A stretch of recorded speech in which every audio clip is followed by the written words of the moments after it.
if any of the listeners, you're walking through your own personal, desert season, or Yes. you're out of 2020, and 2020 was a great revealer of all of our counterfeit gods in so many ways. And I hope each of your listeners are going, if they are in a season, what kind of brick can they add to what God is building in their city or around the world?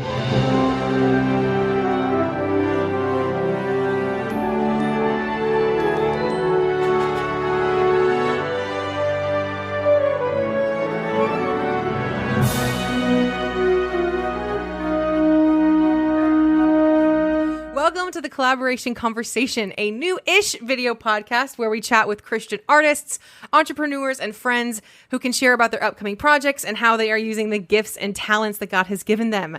We are so excited to share with you guys that our season 1 of the Collaboration Conversation, not only is it award-winning now, but we have over 11,000 views across our platforms, and we are just so incredibly grateful to our guests and to our listeners. Thank you guys so much.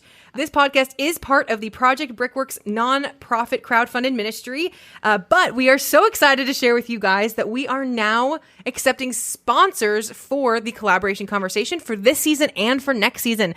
So we have varying levels of sponsorship. If you are interested, head over to thecollaborationconversation.org and click sponsor an episode. I got to tell you, you guys are in for such a treat today. We are so excited to have with us Steve Carter. Steve is a renowned author, speaker, pastor, podcaster, sports enthusiast, and the author of the newly released book, The Thing Beneath the Thing, which we have here on display for you. And we are just so thrilled and excited to have you here. We might find out later if we're related. I'm not sure, but we are so excited to have you. Thank you for being with us today. Gosh, it's such an honor to be with you guys. And I mean, seriously, like we were chopping it up a little bit before, and it is a small world how many people we know, but we've actually never met each other. And so it's crazy. It's crazy. We're probably related. I can't imagine. Yeah. I was just saying, for us to have that same last name and be from the same area, it's just kind of weird, but it's so cool. And it was such a breath of fresh air to get to kind of talk about that ahead of time. So it feels like talking to someone we've known for a while. So we're so grateful for your time. Well, it is very nice to meet you officially. Yes. And I wanted to just share how we were able to connect with you. We were getting ready to schedule the podcast for August. And before I opened Facebook, I just prayed and I said, Father, please lead me to some inspiring folks that you could put in our path. And I opened it up, and there was a Facebook post that it had just been a few minutes before. And you wrote, every spiritual gift leads people to Jesus. And our podcast is about using your talents and gifts to lead people to Jesus. It seemed like a good fit. It really did. And I was like, well, I'm going to ask, even though we'd never met. And you said yes. Yeah. So it's very nice to meet you. And I love that, as you mentioned, we were chatting before. We know, you're best friends with one of my cousins. I mean, back in college. So love that so many times our paths have crossed. Very cool. Yeah. Well, we're going to talk about the book, but I wanted to tell you why we have 2 copies, not just for the display purposes, but we're actually going to read this together as a mother and daughter. She lives in Nashville and I'm here in Chattanooga. So we needed 2 copies. But also we got to read it together last night. We both got our copies this week, and we got through the preface and your moment of madness, which you handled much more brilliantly than I could have. And we got through the first chapter, and then we had a 2.5 hour long conversation about our triggers. And so I just wanted to commend you and say thank you for opening up this dialogue that we're excited. We're nervous. A little bit. A little tough, some tough conversations, but we are having such a great time going through the book. So just wanted to share that with you. And we'll talk about the book here in a little bit. Okay, well, so tell us a little bit about you and your family, and then the journey of how you're in Phoenix now. Yep. So been married 17 years to my wife, Sarah. She's from Arizona. So I refer to the great state of Arizona as Sarazona because it's where I met her. And we've got 2 kids. I've got a 13-year-old son named Emerson and an 8-year-old daughter named Mercy June. We're huge Johnny Cash fans. And if you know the story and read the biographies on Johnny Cash, June Carter was just relentless in showcasing what grace is all about. Mm-hmm. And so when you got the last name Carter, you gotta give a little tip of the hat to June Yeah. Carter. So Nice. I went to Hope International University in Orange County, California, and out of that, I was slow to this, but I knew that I wanted to kind of speak and teach, and had some incredible opportunities, mentors that had just poured into me. And out of college, I took a job in Grand Rapids, Michigan, and my family was already there, but I spent about 7-8 years serving there. Then went back to Southern California. I was at a great church called Rock Harbor. Was there for about 4 or 5 years, and then was invited to join the staff and the teaching team at Willow Creek Community Church in Illinois. And I was there almost 7 years and kind of was in the succession run there. And unfortunately, some kind of allegations had come out about my mentor, and just watching how some people handled it, I just didn't feel like it was done in the best way to really advocate well for what these women were bringing to the surface. And so I just stepped out, and it was my dream job. I really loved that place. I really loved the congregation, but I just didn't want to play with people's trust. And I resigned in 2018. So 3 years later. And it was a really tough season because I didn't know what was next. And God woke me up in the middle of the night. This hasn't happened very often, but he woke me up, and I just felt this strong impression to go to the desert and wait for instructions. And I think part of me was like, what's up and to the right from this job? And I was thinking, maybe it's Miami, maybe it's San Francisco. Where can I go to almost escape the pain and prove myself? And so I got up in the middle of the night, grabbed my journal, started writing. And I felt like, I just wrote these words: you can't achieve your way out of this. You can only grieve your way through it. And I didn't know how to grieve. I knew how to achieve. I knew how to go after something. I didn't know how to sit in the sadness and disappointment of something. And so the next morning, my wife, I was making coffee. She got up, and I just shared with her what I was kind of sensing and had experienced that night before. And she just teared up and said, "Steve, I've been sensing the same thing, and I just want to go home." And I knew, okay, we're moving to Arizona, and we're going to have to figure this out. And so the last 3 years we've been here. And I hike a ton. I've been writing. I travel. I'll jump on a plane in a few hours and fly to Houston to preach tomorrow. And so, I'm typically various churches around the country, and then I coach communicators, do podcasts. And so we're figuring it out. It's different than what I thought it was going to be when I was, in my mid 30s. But God has been faithful. God has been teaching us. So sorry, it's a long answer, but I was trying to get you from 97 to where we are today. Yeah. That is awesome. And we're going to talk about all of the different, so to speak, irons in the fire that you have, because you just listed a plethora of them, and I want to hear more about them. But I want to just go back to the connection you guys have from PCC. Right. Well, and you had mentioned friends with Jeff Ahlberg, and in your book you mentioned talking with your wife, to be at the time, Sarah, in the dorm, and my husband and I were the dorm parents, for lack of a better. I lived there, and you were 2 when we moved in there. I know. And it's just so funny because we know, we can picture exactly what you're talking about, the actual dorm room. Yeah. So it's just kind of crazy. And I totally putting you on the spot. So you can deflect this question if you want, but who's your favorite professor? Favorite professor? It can be a tie. Dr. Grana. Okay, good answer. So Dr. Grana, he has just been a mentor of mine, and I think just the preaching. I think his humility is something I long and to be. We're both Cubs fans. I actually took him to the World Series, and that was you? We went to Game 5. Well, so 2 things happened. A whole bunch of students raised money for him to get a ticket, and he went to Game 4 and they lost. And then I had an extra ticket because someone had given one to me, and I knew he was still in there, and I was like, "Come with us." And so he came with my friends and me, and he got to experience that. So I love him. Well, I don't know if he was in the same office as when I was there, but it was this little tiny cubby, and it was just filled with Cub stuff. Oh yeah. It was a shrine. It was like Wrigley West, Yes, so. it really was. Well, and this is kind of a side note, but my father just passed away at the end of during the pandemic at the end of last year, and Dr. Kraner preached the service. Yes, so he did. That was so sweet, and he did such a great job. So yeah, we have we love him. Special place in our hearts too. So, yeah, I just love that we left in July, and it looks like you arrived in August. So our paths just barely missed each other in 1997. But God is good. Yes. And we are together today, and now we know of each other, right, which is that's very right. cool. Well, so let's talk about just all of the things you have going on. I'd like to start with your podcasts. Kind of how you have two different ones that are very different for different demographics. And so I would just love to hear how those got started and share with our listeners a little bit about that. Yeah. So thanks, Sarah. So when I left Willow and was in the desert, you kind of have this moment of like, okay, I don't have a schedule.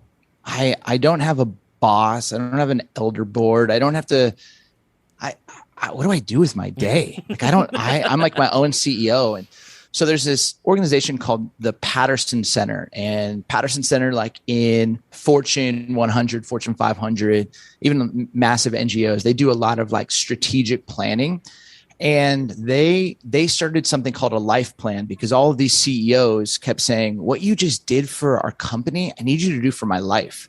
And so the founders started to really help people understand, what is your calling in this season? And so I did a 2-day full-on intensive life plan, and it came out with these 4 buckets, which were preaching, writing, coaching of communicators, and then just almost this like in the periphery, but it just said sports. And so because I have a fascination with sports, and God's opened a lot of doors in my life in regards to that. And so obviously the preaching makes sense. I preach every weekend somewhere. The writing, we can talk about that at some point. But then the podcast that you were talking about, I do 2 podcasts. The first one is connected to the coaching, and it's called Craft and Character. And I interview different pastors who are very, very good at the craft of communication, or they are looking to improve. And they're like, and I just think the world of them. I've listened to them, and I think that they do either a storytelling or a transition really, really well. But it's not so much that they're really good at their craft. It's that their character is leading the way. And I think we know so many voices of people who can speak and can teach and can preach, but somehow they're different off stage. And I think more than ever, we're looking for people who mean what they say what they mean, who are living lives of great character and great integrity. So it's called Craft and Character, and twice a month, and it's super, super fun. And then the other one is called the Home Team Podcast. And the Home Team Podcast has been a place where we just kind of talk about that intersection of faith, sports, culture, and family. And it's been with Sam Acho, who's an ESPN analyst, former NFL player. We've had Sam Ponder, who I think the world of. She's on ESPN with NFL Countdown, and also Trey Burton, who is an NFL player. And so it's just 3 or 4 of us at a time that are just Christ followers, that are just taking something that's happening in sports. Let's say like Simone Biles, talking about mental health. Let's talk about that intersection of faith, sports, family, and culture. And so it's more of it makes no money. It's like literally just a hobby. And it's something that I'm going to text or talk about. We just started to hook up some microphones and put it out there. And people have been really, really, I think they seem to like it, so they keep asking us to keep doing it more. So, which is really, really fun. That's awesome. I mean, it's using a passion that God gave you, and making money or not, you're using your talents and your gifts. And how did you get connected with those? That's what I was wondering. With those 3, how did that come about? Yep. So when I was in Chicago, I was preaching at Willow, and I think people knew that I had some kind of connection with sports, and I had been doing some chapels for different professional teams.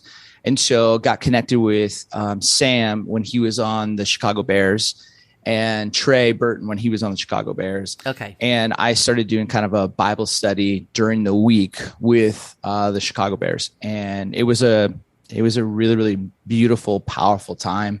And then Sam Ponder and Sam Acho were good friends from way back in Arizona, Texas days.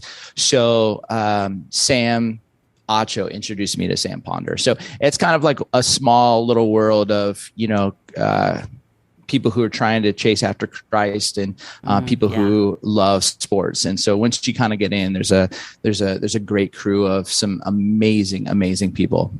That's so awesome. Cool. Yeah, that's awesome. All right, let's transition to the book. Okay. So, well, you do have, this is your second book. You have this Invitational Life, Risking Yourself to Align with God's Heartbeat for Humanity. When did that one come out? That book came out in August of 2016. Okay. So while you were still working? Oh, I was still working. Yep, at Willow, and it was a book that had come out of a series, and it was almost trying to reframe how people see a word that I feel like nobody ever wants to say. It's almost like a swear word for a lot of people, which is evangelism. And I think younger generations they don't like that word, and so.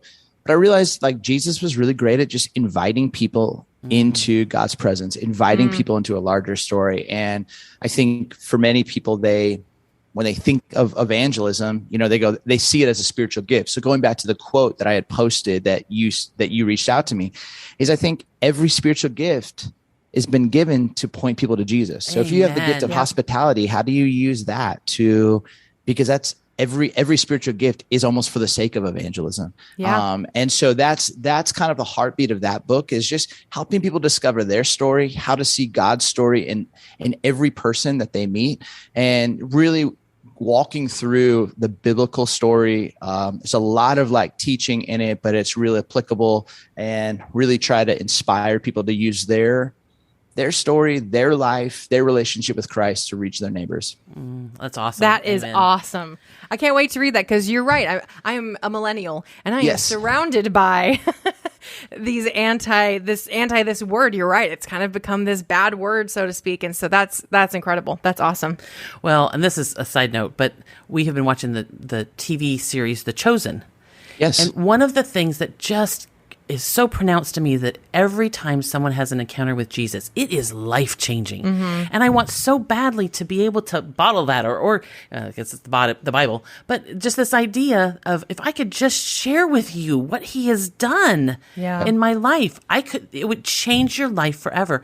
But, always earning that trust and breaking down their walls and not using the word evangelism or whatever that looks like, it's just been powerful to see that kind of just unfold in this little new TV show that they've been doing. But I also love just how you kind of brought it home, at least from our podcast perspective, about talents and gifts. We're really passionate about that. So I know we're going to ask you about your talents and gifts in a little bit, but let's talk about the new book. Yes. That was just released last week, because this is going to air next week. I can edit that out. But your new book that was just released last week, first of all, just to be fully transparent, and I just never know who's going to hear this and who's going to resonate with this, but I'm actually currently in active recovery for an eating disorder. And a lot of the therapy I'm going through with my eating disorder therapist and my eating disorder dietitian is so wrapped up in this. There's so many of the similar vernacular. A lot of the words are the same. And I just truly feel like this is going to be a third support system that I have. I have my support system, and this book is going to kind of help me walk alongside with me. So I'm really excited about it. For those of you who I'm only through the first chapter, but we're talking about triggers, and I'm here for it. So anyway, I just wanted to share with you a little bit about how I am personally resonating with it. And I'm just so grateful, and I'm so excited to get through it. So well, Sarah, let me just say thank you for that vulnerability. And, it doesn't surprise me, your vulnerability, because you guys both are just really easy. And I feel like you're not like pretending, and something that I really respect about you both, but just that you'd even just share that. And I think part of the heartbeat of this book is twofold. One was, if the first one was trying to reclaim and redeem the word evangelism, this one is trying to redeem and reclaim the word sanctification. I don't really use it at all. But what I've found is, when you can merge deep biblical theology with helpful practical like counseling, it gives you a sense that it's going to lead to what sanctification is all about. And as you walk through this book, I'm trying to help people understand what Wesley would describe. John Wesley, old pastor scholar from way back, he would talk about 3 stages of grace. And we're pretty aware of the first 2, but oftentimes we don't think about what Wesley would refer to as sanctifying grace. And this is that ongoing process that makes us whole, holy, and spiritually healthy. And that is my deep, deep desire, is to help almost like reclaim what it means to be sanctified. And that means us looking at some of the parts of our story that just aren't great. The parts of things that have been said to us or done unto us, or ways that we, I always say kids are very perceptive. They're just not always the best interpreters of reality and how we've interpreted. But I realize it's not just kids, it's me, and so helping people dive deeper into God's word, but really begin to recognize there's a lot of help in good counseling, good therapy that can really, connected to God's word, lead us in God's spirit to what sanctifying grace is all about. I might have cut you off, but I really wanted to just affirm. Thanks for just being honest and human. Like, it makes me like, man, just like want to follow you, because I think for so many of us, we're just always trying to hide and like kind of just pretend or posture. And for me, it's like, if I'm going to boast about something, I want to boast about the parts of me that showcase where I am in process and need more of God's goodness and grace. So thanks for modeling that well. Oh, well, thank you for that incredible word. My gosh. Yes. But you're so right. It's the parts of me that I was hiding and trying to hide from the world that led to me developing this behavioral disorder. I mean, that's to be honest, that's what happened. And so for me, it's like, okay, well, if that's what led to it, let's undo it by trying to undo the braid that I have just, tangled whatever imagery I'm trying to create there.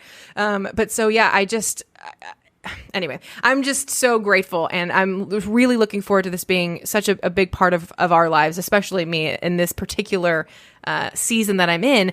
But so talk to me about where this, if you related it to the first book, but when did this start? Were you in the desert already? Had you already moved when you started writing this book? And did God wake you up in the middle of the night and put it on your heart? Yeah. Well, I would say that, probably late 2000s, 2008, 2009, late 2008 is when the first time I had kind of heard this phrase, the thing beneath the thing, from a mentor. Yeah. And I loved it. Cause I was all about what was on the outside. Born and raised, bred in Southern California, image management, care about your reputation, perform, climb, all of that stuff was the air that I breathed. And the more that I found myself getting connected to Jesus, the more that I was like, man, like there's something deeper that I feel like I'm being invited into. But all the opportunities that are coming my way are not opportunities to engage with this. It's it's all about bigger stages and more lights. And probably about 2005, maybe 2006, Dave Chappelle, who is a comedian, and he had signed a massive deal with Comedy Central, and $50 million. He's in season 3, episode 5, and he has an experience where he tells a joke, someone laughs, and Dave just thinks it's not that funny to get that kind of laugh. So Dave just walks off set.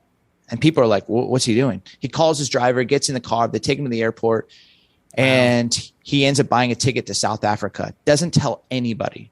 And so people are like wondering, like, what's going on? Is he, is he using, like, what was making him do this? And he goes to a monastery in South Africa, and he spends 6 months there. And like every, celebrity who's trying to, kind of redeem their career after some kind of publicity issue, he finds himself on a couch with Oprah. And I don't know how Oprah does it, but she like looks at him in the eye and he starts to cry. And she just asks him, Dave, why did you do it? And he says these words: success will take you places that character cannot sustain you. And I think for so many, I remember I was just at a hotel at a conference, and as I was getting ready, had turned it on. I was like, oh, Dave Chappelle's on Oprah. Like it's not like I watch Oprah, but I just was like fascinated, like Dave Chappelle. And I listened, and I remember just going, oh my goodness. And this can happen within the church. you're giving more and more opportunities, but the more and more opportunities, all of your hideouts or all of your insecurities or all of your fears, all of your triggers, they're being exposed as your opportunities are growing. Yeah. And it was in that I just started to realize, like, I have so much excavating and mining to do. Wow. So the phrase, the thing beneath the thing, was something that this mentor shares with me. I end up like just start using it. And, I when I was at a church in California, people always heard it. I was like, okay, what's underneath that? What's the thing beneath the thing? And then when I was in Illinois, I would teach on it constantly. Like, what's underneath this text, or what's underneath this situation? And one day I was on a walk and I just was like, maybe it's the preacher in me, but I was just playing with, like, why do people do what they do? Romans 7:15, Paul, the guy who writes the majority of the New Testament, he says 2 sentences. One doesn't really work today in a marriage. And the second one is it relates to every single person in humanity. The first sentence of verse 15 is this: I do not understand what I do, which I can't say that to my wife, Sarah. No. When I do not understand why I did that. I can't understand. She'd be like, well, do your work. Why did you figure say it that? out? Yeah, exactly. Right. And then the second sentence Paul says is, the good I want to do, I don't do. The thing I hate, I do. And I think we all can relate to that. And so I was like, after 20 years of being a pastor, having people come into my office, nobody walked in and said, today's the day. Today's the day I'm going to train wreck my life. No, nobody said that. Somehow, though, something happened that actually they were unaware of, and it just sent them to some escape. And so I started to break this down on a walk, and I realized, every time I do something I don't want to do, it's because I got triggered. And so that just became the T. And I'm like, well, when you get triggered, where are you typically going to go? And I was like, well, you're going to go into hiding, Genesis 3, to a hideout, or you're going to have like bad thinking about yourself and insecurities, or you're going to get triggered because if you get on Twitter or Facebook or the Nextdoor app, which is where real crazy lives, you're going to create I've narratives. never even heard of that. Sorry. Narratives, with Twitter, you can like create like a burner account and have like troll somebody, but like Nextdoor app is like, this is where I live, and I think my neighbor Sally's bonkers. You know what I mean? Like, it's like, it's so crazy. But anyways, so like you can have narratives, and that's where you're triggered, and then it's making you just say things, do things, act in a way about other people, and then I just said, well, maybe when we get triggered, maybe it's an opportunity for us to get to something deeper. Yeah. And that's where that sanctifying, or grace, can come in. And so thing became this acronym. Triggers is going to lead us to one of 4 places: hideouts, insecurities, narratives. Or if we have the courageous curiosity, it could lead to grace. That can make us more whole, holy, and spiritually healthy. Yeah. It's incredible. Preach it. It truly is incredible, because it's such a good time for me to read this book, because it's taking everything that I'm going through professionally, and then also just, personally, and it's showing me the other option, the option that the world doesn't see, and it's grace. And so I'm in awe, and I'm so excited. I'm so pumped, and I'm so glad you wrote this. Well, and I have to say, you are probably one of the most prolific human beings during their desert time. Yeah. The rest of us kind of shut down. Yeah. And you put out a book. Yeah. And 2 podcasts. Well, and it's we do align a little in that I lost my job right before the pandemic. So no schedule, no boss, nobody to tell me what to do. And just praying and reading the word and all of that led to this idea for the ministry and that kind of thing. So we're a little bit on the... Yeah, absolutely. I haven't written a book, so you win. Yet. You never know. Well, yeah. You never know. But you started this, and I think that's really, really important, is when if any of the listeners, you're walking through your own personal, desert season, or you're out of 2020, and 2020 was a great revealer of all of our counterfeit gods in so many ways. And, the piece for me, why I was able to survive well in the desert, was my wife, Sarah, and we just said, hey, here are our 3 values. Number 1, I had to get my soul right because of the betrayal and the sadness of how things just were handled, that I didn't think were the way that I would have, or the way I hoped that they would have. But two, we wanted to get our family. It was a massive transition, and to move them to a different state. Yeah. And then third, we wanted to create beautiful things. And so that was the three values. And so we just kept coming back to, hey, is your soul right? Is the family right? And what are we creating that's actually going to help advance God's kingdom? We don't need to go dark in the season. We didn't do anything wrong for the most part. Like, right. We wanted to actually create. And so for me, it ended up in a book, but I think for you, it started into a podcast. I think it's all of this stuff for us to say, hey, here are the things that we want to do. And as my dad would always say, is to change adversity into opportunity. And in an adversity of a job not being there, you create an opportunity, with Project Brickworks to like actually see the little bricks that we do have in our hand and what we can actually move forward, which I just love and believe in. And I hope each of your listeners are going, if they are in a season, what kind of brick can they add to what God is building in their city or around the world? Amen. Yes, and amen. Well, let's talk about some talents and gifts. Project Brickworks, speaking of, I think anybody who's listening can definitely hear that communication is a massive gift of yours. But let's talk about that and just any other gifts and talents that we may not know about that you get to use as you travel. I know that you mentioned that you travel every week to speak at a different church. I mean, with that comes, a lot of personality and a lot of compassion for people and meeting new people. And so I just wanted to open the floor to you and ask you what your talents and gifts are. Well, if like typical like spiritual gifts, it would be teaching, evangelism, Yep. and like leadership, and probably encouragement. I think are the four, and faith, five are the 4 or 5 that typically come up. And I feel like that those are gifts that God has entrusted to me. Amen. And it's a little bit like Spider-Man theology, with great power comes great responsibility. Yep. I knew where you were going. I just want to be responsible with that. And so you have to carve out time, and you have to carve out time for those gifts. You have to carve out resources, at least in my opinion, for me to get coached and opportunities to get better. I mean, Sarah, you're an actress. Like you probably have an acting coach, someone who's helping you, people have voice coaches. Right. But sometimes when we look at our gifts, we don't actually invest in a coach. And so I've come to realize, like, I love the word of God. I love words. I love putting sentences together. I love telling stories. And it's so fun to be able to point people to Christ and help them engage in the deeper things and help them see that the scriptures aren't some irrelevant book, but they're actually relevant and inspiring to today and right here and now. But I would say I actually think I'm a better coach than I actually am communicator. And I really love to walk with people. And so there's business leaders, there's pastors around the country.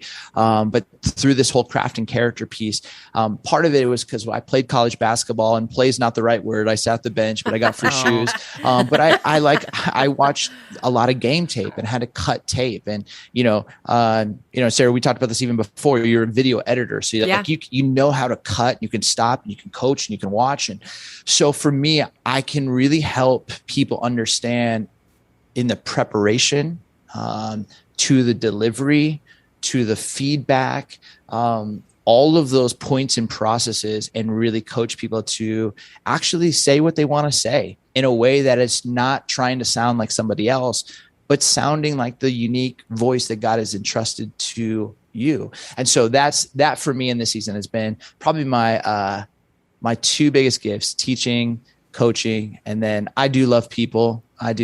So any way I can help someone discover a little bit deeper or a little bit more about Christ, a little bit more about themselves, that's always a gift. And I would do that if I worked at Pottery Barn, which I have, or at a bar, which I have, or at a church, which I have. Absolutely. That is awesome. Yeah, amazing. So super off script here, but you and your wife, Sarah, sound like such an amazing team. Do you know what her talents and gifts are by chance? Yeah, my wife is an artist, and so she is like as deep as they come. I feel like I do really well in the shallow end of the pool, but she just dives head first in the deep end. Oh my goodness! I'm like, I need floaties. Like, I don't know what I'm doing here. She's really, really helpful. I mean, she's one of those artists that, I mean, it was incredible. Like when we were dating or first early years of our marriage, I'd always ask her, hey, what's going to be the next line, like the next color, the next style? And she'd be like, it's going to be koi fish and it's going to be this color. And I kid you not, you'd go to the Anthropology in 6 months and it was like koi fish. Like, what in the world? Who are you? And so I would just say that she sees the world in colors, and she paints, and on the sides of the canvas, she's writing a prayer to the person that she's painting a commissioned work for. And so it's just like she sees things that I just don't see it, but I'll be in the same exact conversation in the same exact room. But somehow she sees the deeper things, which has taught me how to see the deeper things in a lot of ways. And so she pushes me. She doesn't let me off the hook. I did not marry someone who's just like, you're awesome. You're the greatest person ever. You're amazing. She's more like, hey, what's going on? Yeah. What's really going on? And so I think I pull her out of her shell, and she calls me in, and she calls me up better than anybody else I've ever had in my life. What a killer team. Yes. Goals. That's awesome. Yes. Goals. Just throw out a millennial phrase there. Well, so how can folks follow you on social media or your website? What's the best way? They can go to www.stevecarter.org. Pretty simple. And on Instagram and Twitter, it's just at Steve Ryan Carter, RYAN, Steve Ryan Carter. Okay. And then I'm on Facebook as well. But yeah, I mean, any ways you can reach out. I try to be accessible. I try to connect with people, and would love to, if there's ever a question or ways that I can serve or help, feel free. And I love social media because it makes this world smaller. Yeah. And I try to just be accessible and honest and human, and point people to the things of God that I believe our world desperately needs to experience. So it'd be fun to connect with your audience there. Amen. Excellent. Awesome. Well, thank you so much, especially on a travel day. You're traveling today, and I would have been like, no, I cannot podcast on a travel day. So thank you so much for your time and for just your spirit and what you brought to this conversation. Yeah. We are so blessed. You've been very generous with us. This has been awesome. We were so nervous, and you you knocked it out. For the baseball fans, you knocked it out of the park. It's awesome.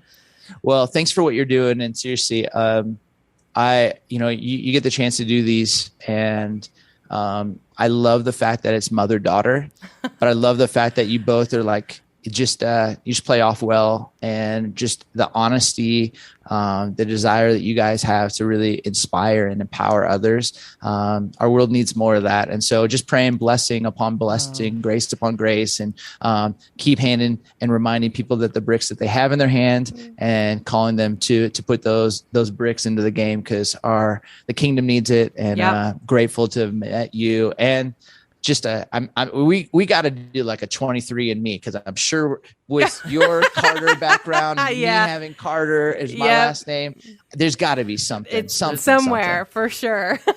Well, thank you so much. Thank you so much. Safe travels, and have a good weekend. God bless. Bye. Thank you. Bye-bye. For more information on Project Brickworks, visit us online at projectbrickworks.org, subscribe to our newsletter, or text BRICK to 55498 to get the latest news and updates. And to catch up on previous episodes, head over to thecollaborationconversation.org. We love y'all. Be blessed, and we'll see you next time. Bye.